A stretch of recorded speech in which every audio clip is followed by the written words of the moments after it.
আমরা ইতিমধ্যে জেনেছি পবিত্র মাহে রমজানুল মোবারকের বিভিন্ন ফজিলত সম্পর্কে এই অনুষ্ঠানের মাধ্যমে। আমরা আজকেও শুনবো ফজিলত, গুরুত্ব এবং বিশেষ করে কেন আল্লাহ পাক রব্বুল আলামিন আমাদের প্রতি বছর একটি মাহে রমজানে এই সিয়াম সাধনায় ফাস্টিং এর সুযোগ তৈরি করে দিয়েছেন। এসব নানা ফজিলত নিয়ে আলোচনার জন্য আমাদের স্টুডিওতে উপস্থিত আছেন মাওলানা রফিক আহমদ রেফাহি। আসসালামু আলাইকুম ওয়া রাহমাতুল্লাহি ওয়া বারাকাতুহু। প্রিয় দর্শক, সেই সঙ্গে আরো আছেন মুফতি লুৎফর রহমান কাসেম। আসসালামু আলাইকুম ওয়া রাহমাতুল্লাহি ওয়া বারাকাতুহু। প্রিয় দর্শক শ্রোতা, আমরা রমজানের ফাজাইল সম্পর্কে আলোচনা করছিলাম।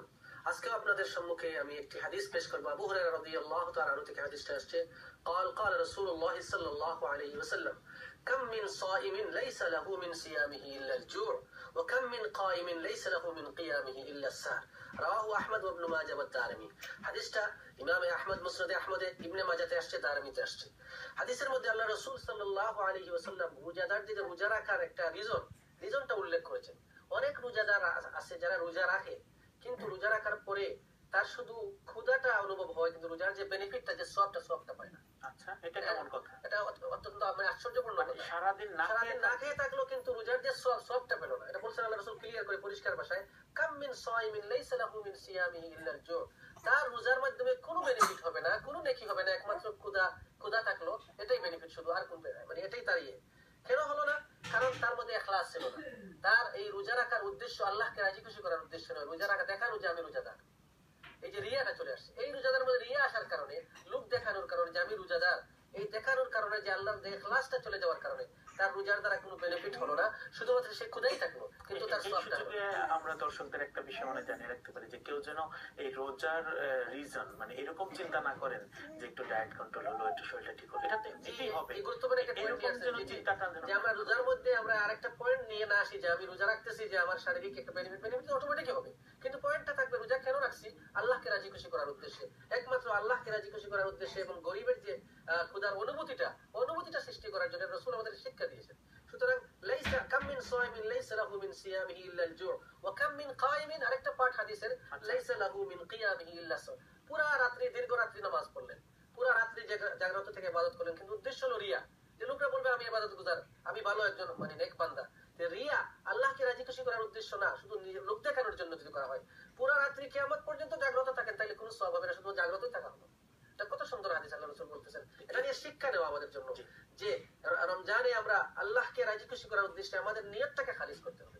বুখারীর প্রথম হাদিস, ইন্নামাল আমালু বিন্নিয়াত, নিয়ত অনুযায়ী আমলের সওয়াব দেওয়া হয়। তা আমরা যদি নিয়ত ঠিক রাখি না, তাহলে আমরা রোজা রাখার কোনো বেনিফিট নেই।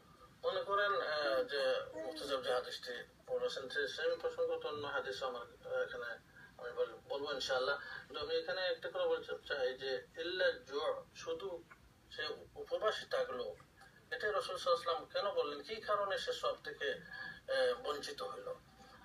একটা কারণ উনি বলছেন যে ইখলাসের অভাব ছিল। আরো অনেক কাজ যেটা রাসূল করিম সাল্লাল্লাহু আলাইহি ওয়াসাল্লাম নিষেধ করেছেন, যে রোজা অবস্থায় যদি শিকায়াত করে, কারো গীবত করে, পরনিন্দা করা, এটা সবচেয়ে বড় গুনাহের কাজ। মানে নিয়ত ঠিক আছে, সবই ঠিক আছে, কিন্তু রোজা রেখে দিনভর পরনিন্দা করলো। এরকম তো ঘটনা হাদিসে আছে। রাসূল করিম সাল্লাল্লাহু আলাইহি ওয়াসাল্লাম কাছে একটা কমপ্লেইন আসছে একটা মহিলা ব্যাপারে, যে মহিলাটা সে মারা যাবে অবস্থায়, মানে এমন অবস্থা তার হয়েছে। রাসূল সাল্লাল্লাহু আলাইহি ওয়াসাল্লাম বলছেন যে এই মহিলাকে বলেন বমি করা হলে খাসা গোশতের টুকরা আসলো। রাসূল সাল্লাল্লাহু আলাইহি ওয়াসাল্লাম বললেন যে মহিলাটি গীবত করেছে, গীবত করার কারণে ওই যে রাসূল সাল্লাল্লাহু আলাইহি ওয়াসাল্লাম বলছেন যে ইয়াকুল লাহমা আখিহি মাইতান, যে কারো গীবত করা মানে মৃত ভাইয়ের গোশত খাওয়ার সমান। এটা হকিকত ভাবে আল্লাহ রাসূলের মানে এটা হলো মুজিজাত আল্লাহ রাব্বুল আলামিন দেখাই দিয়েছেন।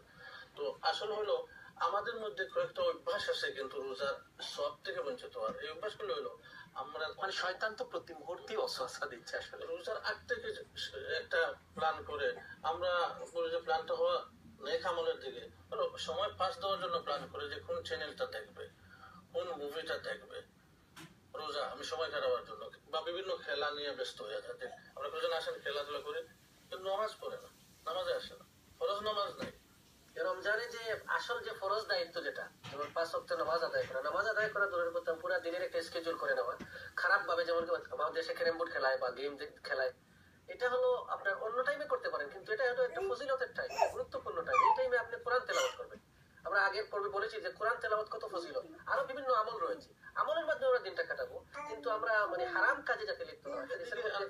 তাহলে এই দিনের রোজাটা যেন বৃথা না যায়, বৃথা নষ্ট না না যায়, হয়। এই যে রাসূল আমরা আমাদের বলছেন। ছোট্ট একটা বিরতি যাচ্ছি। প্রিয় দর্শক, আসুন আমরা দিনের একটা মুহূর্ত সময়, রাতেরও 24 ঘন্টার কোন সময়ে কিন্তু আমরা যেন নষ্ট না করি, কারণ এটা আল্লাহ পাকের পক্ষ থেকে এক অফুরন্ত নিয়ামত। প্রতিটা মুহূর্ত যাচ্ছে মানে আমার জীবন থেকে সময় কমছে, বয়স বাড়ছে তার মানে কি জীবন থেকে আমার সময় কমছে।